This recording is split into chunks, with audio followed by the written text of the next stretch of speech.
میں آپ کو بتاتا ہوں فلسطین کے لیے کیا کر سکتے ہیں۔ نمبر 1، جہاد بالقلم۔ اپنے قلم کے ذریعے آپ فلسطین کا بیانیہ لوگوں کے سامنے رکھیں۔ سوشل میڈیا کے ذریعے، یہ بہت اچھا پلیٹ فارم ہے سوشل میڈیا، اس کے ذریعے آپ فلسطین کے حق میں بول سکتے ہیں۔ تحریر اور تحقیق کے ساتھ فلسطینیوں کا جو ظلم و ستم ان پر ڈھایا جا رہا ہے وہ آپ لوگوں کے سامنے رکھیں۔ دوسرا طریقہ جہاد بالمال، اپنے مال کے ذریعے جہاد کرنا، اور یہ حدیث میں بھی فرمایا جب آپ نہیں جا سکتے تو پھر اپنے مال کے ذریعے ان کی مدد کریں۔ ایسی کئی تنظیمیں ہیں کہ جو وہاں تک جن کی اپروچ ہے کھانے پینے کا سامان اور راشن اور پانی وہاں تک پہنچا رہی ہیں، ایسی جو تنظیمیں ہیں اور سچائی کے ساتھ جو وہاں تک پہنچا رہی ہیں ان کو آپ سپورٹ کریں، اپنا مال دیں۔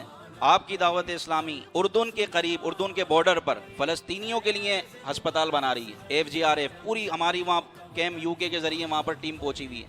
اس کو کہتے ہیں جہاد بالمال۔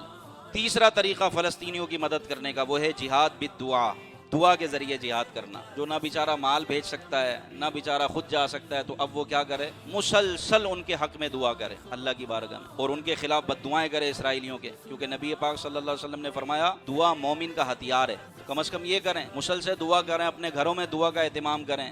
چوتھا طریقہ فلسطینیوں کی مدد کرنے کا کہ بائیکاٹ مہم کا حصہ بنیں، ان ساری کمپنیوں کا بائیکاٹ کریں، چھوڑ دیں اسرائیلی چیزیں۔ اور یہ کوئی آپ کو بتانے کے لیے نہیں آئے گا، سب کو پتہ ہے کہ اسرائیلی پروڈکٹ کیا ہیں۔ نیٹ آپ یوز کرتے ہیں، آپ سب بس لکھیں اسرائیلی پروڈکٹ وغیرہ، اسرائیلی کمپنی کون کون سی ہیں، وہ سب آپ کے سامنے فہرست آ جائے گی۔ بائیکاٹ کریں مکمل، یہ بھی ایک جہاد ہے۔ ان کی چیزیں استعمال کرنا چھوڑ دیں۔ کیوں یہودیوں کی چیزیں استعمال کریں کہ جو ہمارے مسلمان بھائیوں پر ظلم ڈھا رہے ہیں؟